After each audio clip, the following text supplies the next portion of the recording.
میخوایم بریم وداع با طبیعت اینجا، چون داریم میریم یه جای دیگه.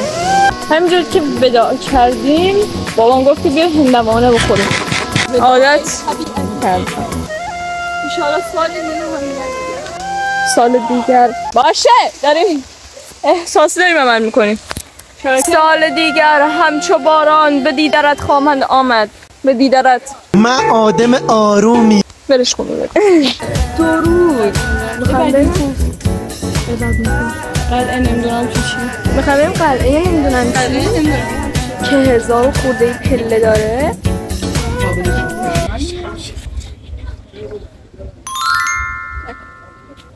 آسانسور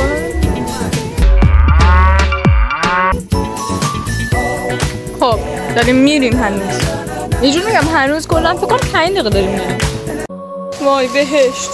وای مامان پدر جان چند تا دیگه مونده؟ چیزی نمونده. 1200 تا. میگم ما هر کی خسته شد برگرده، ما بر نمیگردیم. دایی خسته که نشدیم. دایی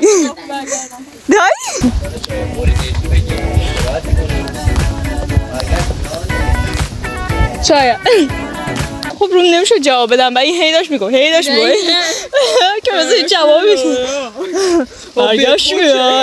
برگشت میان انتما که شاید این همه انرژی تو آدم که داره از اون بالا میاد پایین عجیب نیست؟ یکم شیرین زربان قبلا هم رفته بالا، زربان بعدم نمیدونم چی بشه. دیگه لزومی نداره برای نمک به کشورهای دیگه متکی باشیم، چون یک منبع نمک تمام نشدنی برای خودمون پیدا کردیم. خودمون اون نظرمون دیگه آقا وجدان میگی.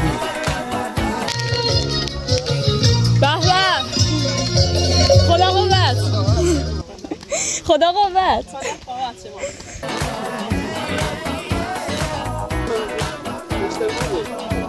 و نمیدونم با آدم ها پیش میریم.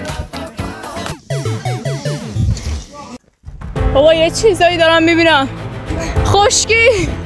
بابا این چی میگه این تابلوه؟ من پول نمیدم. اشتباهی دست شما رضا اشکا میذاشت.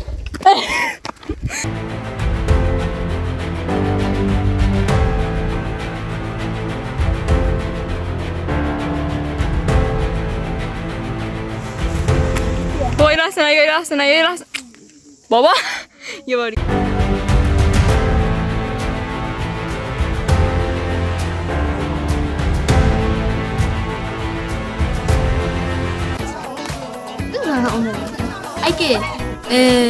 اگه دو همین الان لایک حساب کنید چند ماه دیگه من و مایده میایم همچون. نگو مایده بگو گرجی. من و گرجی میایم میسازیم. درسته مایده؟ اگه لایک ویدیو به 100 تا برسه میایم درست میکنیم و سابسکرایب هم بکنید.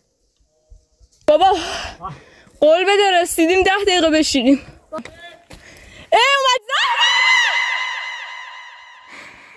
کسایی که دارین این ویدیو رو زیر باد کولر و توی خونه راحت نشستین و میبینین، کسایی که توی خونه هستید الان برین یه لیوان آب یخ بخورید به جای من. تو رو خدا حرام.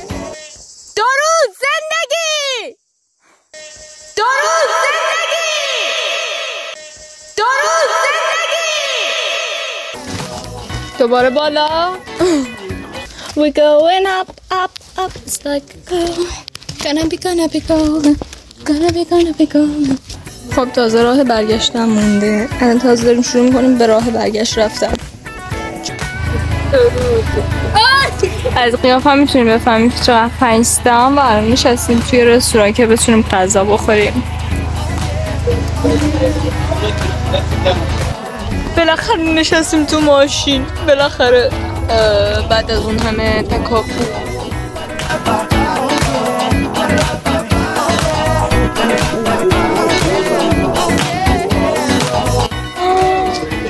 چه خوشگله. خب این بود بندازی. تا حالا به چراغ عینایی انقدر نزدیک بودی؟ چراغ عینایی اسمش دوربین. دوربین چیه؟ دارو. چرا اینطوری رام رفت فاطمه؟ عاشق شد. اوه اونم نشست. دوتا شما ماما آره تو مرگه